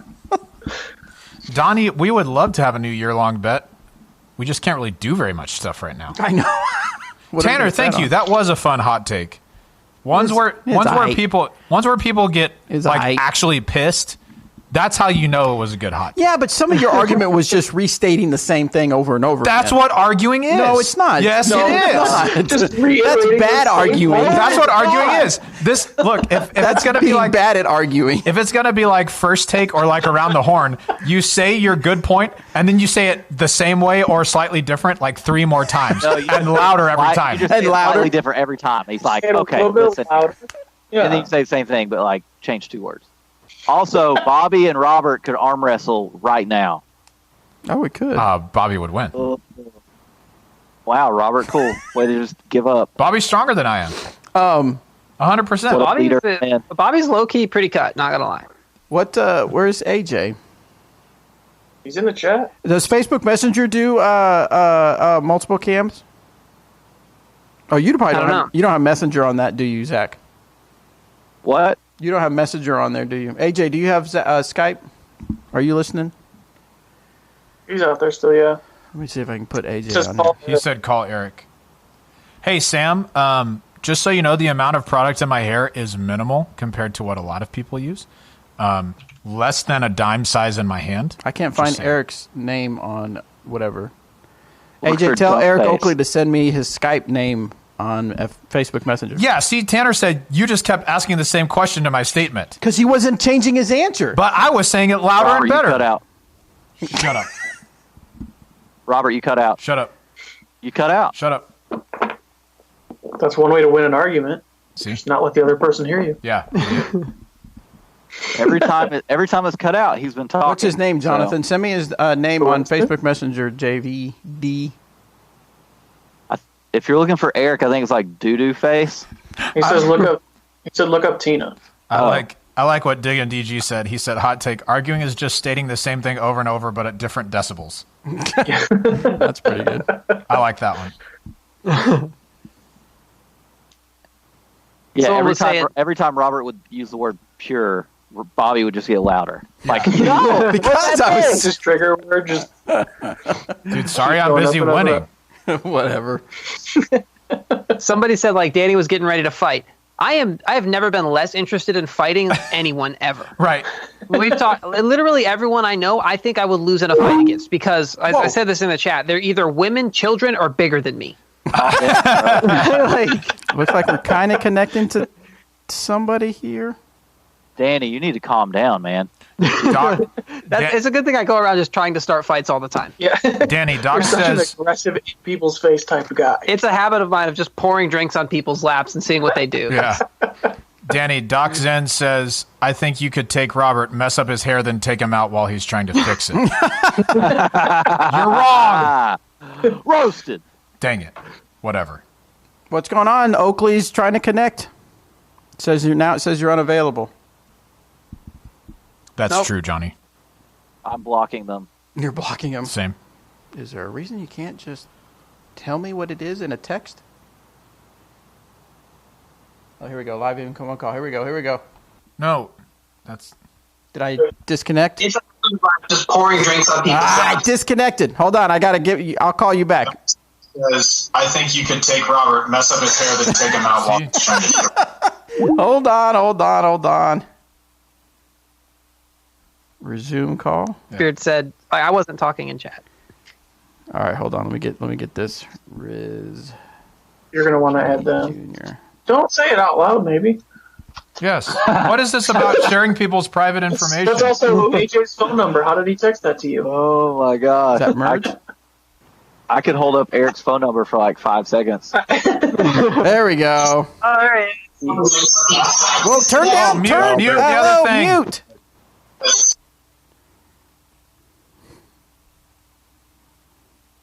Hold on. I'm going to unmute the computer once they unmute. They got it? You got Don't it? talk about Eric's hair. All right, hold on. Let me find this. Oh, gosh. You're going to want to add that. Oh, gosh. That's also Hello? You got it? How are you not figuring this out?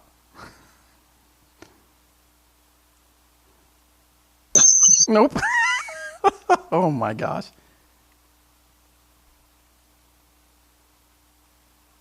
That's much better. There we go. Yes, infinitely better. Don't say anything about Eric's hair. Okay. What is that? Sick. Is that a moonshine? Actually, let's do this. Oh, yeah, that'll be, yeah. Oh.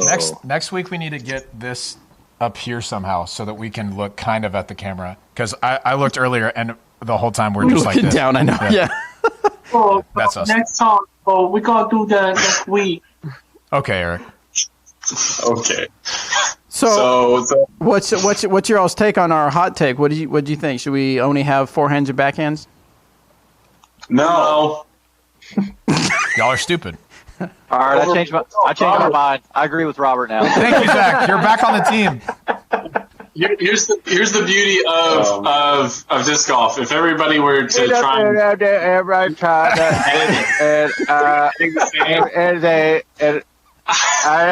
well, first off, Zach and then also so I'm imagining our YouTube people are loving this. So your theory. Well, obviously it's wrong. That's what it's intended to make people Right, argue but you and got to get make pissed. a good. Yeah, you got to make a good argument for it. But also, the beauty of creativity in our sport is that all the different shots you've been able to throw, finding a way to get a disc from point A to point B should be everyone's own interpretation. You get to paint the painting. Sure. Doesn't have to be the same. Yeah, no. Eric doesn't even throw a pure, though. That's all I'm saying. Yeah, I mean, these are the facts. Yeah, and I sorry, my mother. Oh gosh. I think when it comes to like the purity of the sport, then you're kind of bringing the history of the flying disc into question. Yeah, when You know? when people threw them backhand, Did Ed want you to throw not overhand? Yes. Think about that. Yes, Maybe. you're making my argument for me. There was a helped make the game, but he's not. He didn't design the frisbee though. Yeah. there was That's a what you think. collegiate event where they banned overhand throws. Did you all know that? It happened in Texas. Yep. Oh, That's why really? Texas- Why? Yes, I remember. Why did they do that? Yes. Because Why they do that? Yeah, because the course was set up to be like technical, and they had these mandos and stuff, but it like the trees hadn't grown in time for it to be how they wanted it to. So they said, yeah, you couldn't throw like the thumbers or tomahawks. Was there a big like uproar over that? Because it was just so Robert easy ran to get the over. tournament. I was the tournament director. That's not true. But did a lot of people complain? I remember there being a little bit of fuss about it. No. This was a few years ago now. Like 5 years ago. I don't know. Yeah. It's been a while. That Talk sounds right. for 2 seconds. That was fun. Hey, AJ, the mustache is looking strong. I respect it. That's strong. Thanks. Yeah, I've been watering it each day Yes, Through your nose? with Get some coffee. sunshine. with coffee. With coffee, nice. I trimmed it the other day. I think that's going to help. Hey, I was noticing it's not just black hairs. It's like there's some like brown ones in there too. That's pretty sick. Nice. actually sounds kind of Classic. gross, but yeah. Are you trying to make your hair look like Robert's? I don't know. I haven't put any stuff in it lately. Of course, you have a you don't have a widow's peak, do you? I you do. do. Yeah, you do. Okay. Do I? I don't know. Eric's got a big widow's Robert peak. trims his. I do. Trims his Eric's widow got- Yeah, I trim my hair from the side so that I have one. Okay, Bobby, so what do you do? huh? I get a haircut every morning. Do you have a widow's peak? Yes. Mine's been a widow for a long time now. Hey, without giving away too much, Eric and AJ, how did last night's filming go? We are definitely going to have round 2. Oh, really?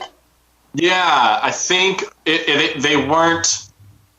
didn't It didn't have the effect that you Incite- thought? Oh, okay. they didn't incite enough. Okay. They didn't have that spark we were looking for. So you're just you gonna like are my you gonna make them? question? Are you gonna make them with You more? scared? No, I'm buying more different supplies for round 2. Gotcha. Okay, cool. And we might have to have a playoff, so we'll go even farther. So we can have round 1, birdie or die. Round 2, the more technical, hard course championship level. Round 3, the playoff, and go from there. I want to see if I can talk the guys here into doing it. Yeah, that'd be sweet. You should. Did you all like my question? What was the question? It was really good, Zach. It was impossible to decide because here's the thing. Here's the thing: is we aren't sure if you like that all I do is make fun of you, or do you secretly hate it? Because Or if do you need it to survive? Yeah, if you need that to survive, I'm in for sure. Because AJ is generally pretty nice to you. I just talk smack to you the whole time. So it's like, does he hate it deep down, or does he love it? So it was a really tough decision. In my mind, I was hoping you all would just like attack each other and be like, "No, you're stupid, and I'm gonna survive." That's. It was good. It was really good. So yeah, just kind of like Robert, you're the Joker in this scenario. What? No, Zach. Just some Zach. Okay, never mind. Say that again to my face. Say it to his face. You won't. Say- Yeah, you just want to watch the world burn. That was Robert with his hot take. Was just like, hey, let's take away all the joy of disc Let's golf argue. and call it pure. Yeah, that was Zach with his question. disc golf is more fun for you if you can throw overhands and thumbers, neither of which you throw. All the time. Whatever. Freaking Peter, I almost Peter said Pan is like a thumber fest. I almost for said me. my first bad word on air just when you said that just now. It was very close. That's all I've worked on this off Fuck, season, man. Robert, why Yeah. would you say that? Yeah. Anyway. That's all. There's nothing more pure than a perfect thumber. Yeah. I was going to say thrummer. That's a good point. Yeah, well, that's not clean. I mean, if you've ever played Ultimate, yeah, I would. That statement is pretty true. Hammers and thumbers, when they come out perfectly smooth, amazing. They definitely look pure. I don't know. Oh, I gotta do laundry. Hold on. Yeah, good thing we don't play Ultimate here. Ultimate's the one that involves running, right? Yeah, I'm out. Yeah. Yeah. But running is so pure. See, Zach's making my point for me again. It's so good. Okay. All right, Robert, I have a question. Uh-oh. Before we stop, if I throw a thumber, like I'm thinking about it now. Yeah. If I throw a thumber, it probably comes out like this with the bottom up, right? Mm-hmm. Flips over and then hits the ground probably like that. Maybe. So the bottom is always up anyways, right? Maybe Anthony so. wins. I'm on Team Anthony now. It would have to be. I get claps. I get a teammate. I guess it would have to be. Nice. The disc would have to be pretty overstable for that to happen. Yeah. I don't know. I haven't thrown enough thumbers to do it. I just. Yeah. Yes, it would. Yes, Okay. it would. Yeah. I'm just not. I will say this: I'm not a big fan of thumbers. However, I think part of that is because I can't throw them very well. So there's that.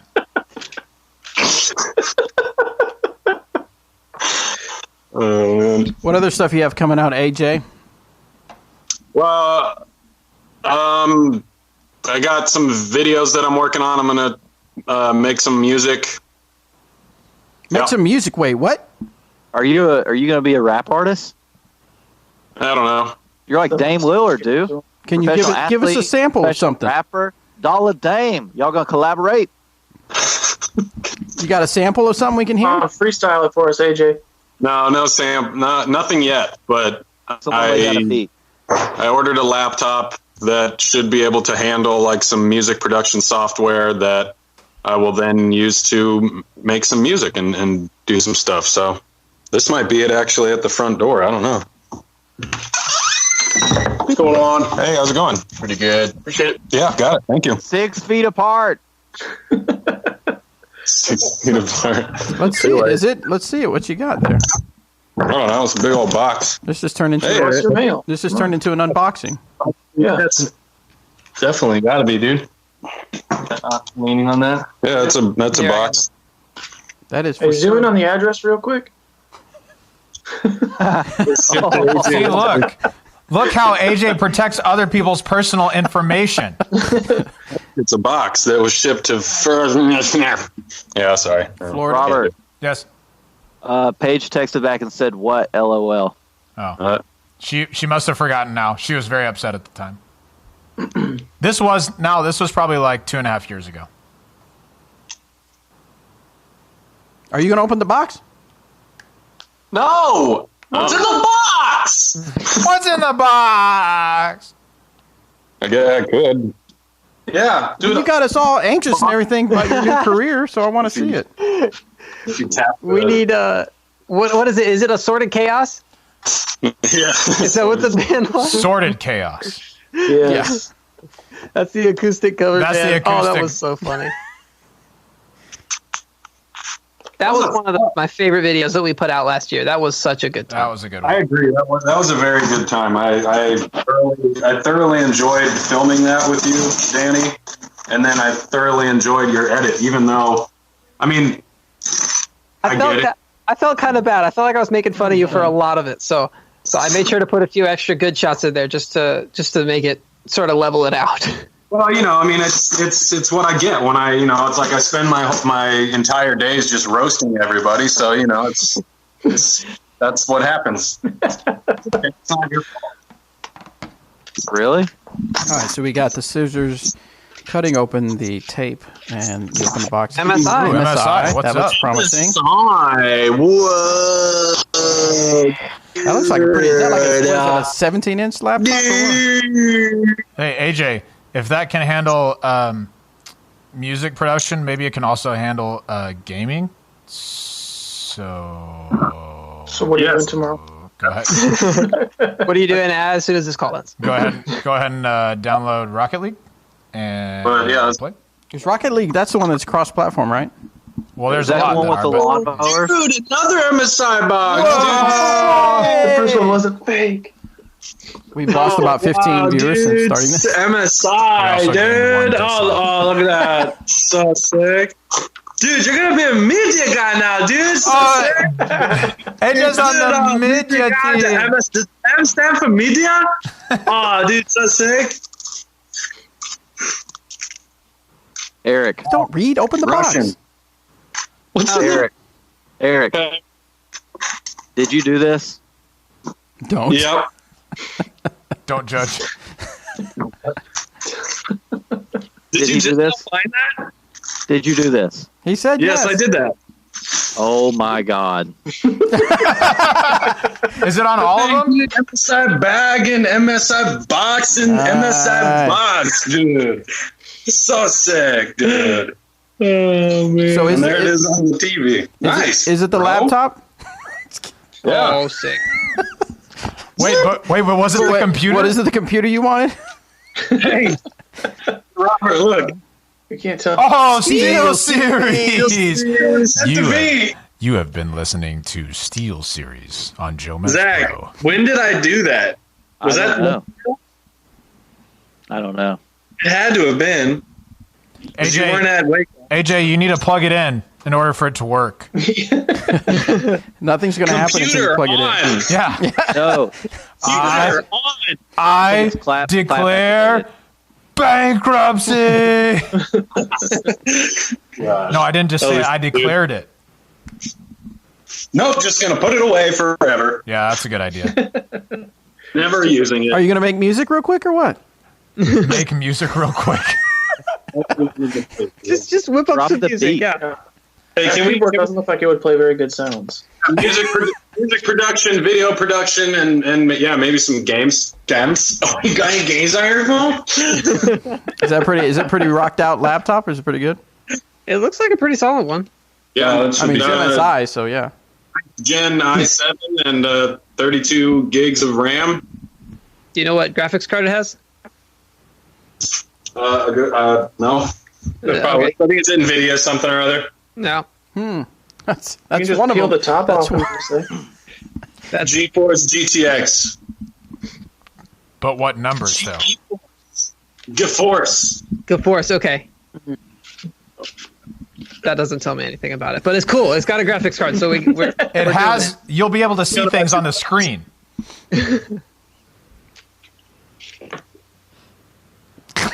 Zach, I don't how know are your what's- judges? How many did he do that to, Zach? How are your judges, Zach? Just two. I honestly think I just did it to those two. Just those okay. two. It had to have been Memorial, but like what were we doing? Oh, it was probably like after a round Disc Golf Strong or something. AJ, look at this. Yeah, I saw those. Those look tasty. I just messaged Paige about them. Hold, please. I think they're gonna be sick throwers. Do they have them at the store right now? No, Shut up, they have them at the DC. Look at these two, though. No, tasty. Eric, why did you cut your hair? Because I wanted to be like you. Does my hair look like that? Mean. Oh my god. Zach, you know it's a good one when Zach gets himself, like when he can't handle it. Not wearing blue shirts, by the way. Look at Robert, Oh my Tommy. god. AJ, Everybody but AJ and Robert. AJ and I are on our own team, and we will crush y'all's team. No, We're at no. anything. no. The rest of us are more pure than you are. No, we're the purest. Blue is the purest color. Pure is blue. Blue is a much more purest I mean, color blue is there pure. than red and white. Burning. We mostly throw backhands. Everyone else throws forehand or some other weird way. So we're the purest throwers. Real light. It's all right. Hey, Eric, AJ, Yeah. are you guys going rucking today? I think we have to go to the post office, so we'll probably drive to the course. Or not to the course, to the field to throw. I'm going to test out those moonshine felons. So, So no. So no. Nope. Blue shirt gang. blue shirt gang. Oh, even I'm had just the blue showing. I was t-shirt actually on. wearing two blue shirts. What One up? shirt under my other blue shirt. Whoa. Nope. Where's Tina? No, I'm not known as the forehand specialist. Where you heard that? Why is Tina hiding from the camera? No, it's Danny Big Flicks. Yeah, there's Oh, allegations that Tina's I'm out working. It's catching on and sweeping the nation. Is anyone surprised by that, by the way? No, I'm not at all. What is she doing? Is she going to There's make Tina. a garden? There's Tina working. Tina's going to have a garden in 2 days, okay? All Gotta grown. wait. Tina is doing yard work, but it's mainly gardening. Isn't that what? Is that different Yeah, than yard work? yeah. It's insane, dude. She built planter boxes in a day. 2 different ones for like cilantro, peppers, and something else. I don't know. She told me twice, but I forgot already. She's going to be like a self-sustaining Other stuff. Whole Foods in like 2 weeks. I know. Yes. The goal. Is that for your guacamole, AJ? So you can have fresh ingredients for you? Oh, that guac looks so good. Yeah. We're probably going to buy an avocado tree. You won't. We will. It's only like $98. Jeez, Robert. No. Bet you won't. See, thank you, Zach. You going to put it in the backyard or the front yard? Hot. Next week's hot take: they won't buy one. Yeah, but we will hot take over. Yeah. Oh, dang it.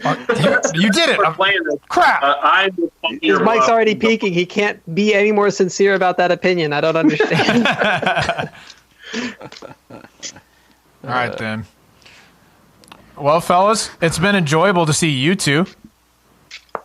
The rest of you, not so much. I've enjoyed seeing the little lamb behind Zach. That's about as far as we go. No, not the dinosaur, the lamb. Yeah, Zach's backdrop is the winner of today's episode. Absolutely. For sure. I learned where Missouri was like twice, so we're doing all right. I'm Eric, and I have a wobbly sidearm. God. Oh my God. I have no hair to pull out. I just want to rage. We needed your puppets no. for the hot take of the which animal throws the best. Not that one. Not that one. Not the lamb. All right, guys, we're going to end this. We had a good time. Thank you guys, YouTubers, for hanging out with us. Thank you, AJ. Thank you, Eric. Thank you, Danny, Anthony, and Robert. Appreciate you guys. Not you, Zach, idiot. Thank you, Zach, for taking the time to hang out with us. We're going to try to do something, maybe some kind of game night or something on Thursday. So if you guys are in, we'll try to figure out how do we make that happen. So that should be fun. Is it the lawnmower game? Yes. No. So, AJ, have your computer ready to go by then. Yeah, I can. Yeah, I definitely will. Go out and let's go say hi to Tina real quick. Go out there and say hi to Tina. Tina! She'll be really pleased. I'm sure she'd really like that, yeah. Yeah, I guarantee she's going to be happy. Say hi to these guys. Tina! It's Robert and You're not D'Anthony. busy or anything. You're not on D-Game, are you? I am, actually. I told you! Our closest friends. I don't know.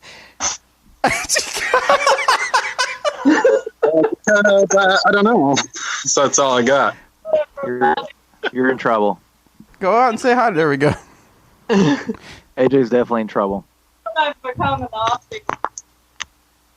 Yeah, look at all that grass. Would you look at it? Would you just look at it?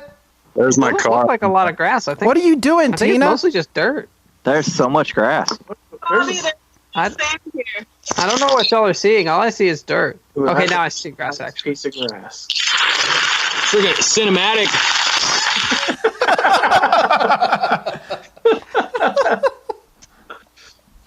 Dude, I'm getting the best angles. You are the best.